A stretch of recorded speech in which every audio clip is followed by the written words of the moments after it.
At around 4:17 a.m. local time on the 6th, a magnitude 7.8 earthquake occurred inland near Gaziantep in southern Turkey, followed by a magnitude 7.5 earthquake at a point northeast of Kahramanmaras at 1:24 p.m.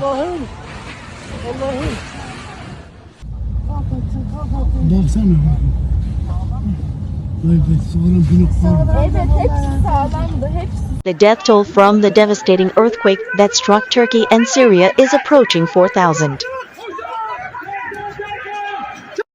At least 2,300 people have died and an estimated 14,000 have been injured by the quake.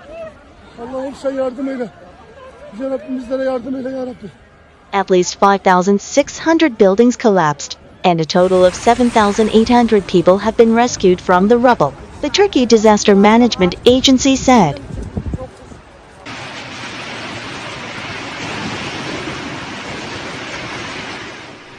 Acayip bir şekilde sarsılmasıyla deprem olduğunu anladık.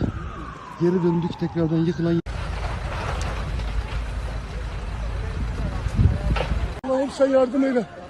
Bize Rabbim bizlere yardım eyle ya Rabbi.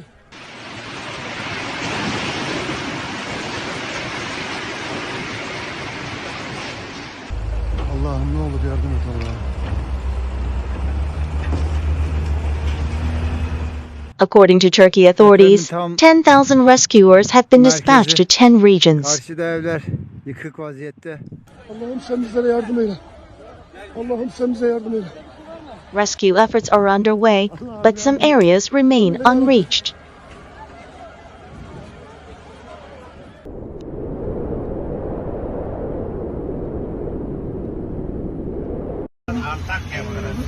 Antakya burası şu an.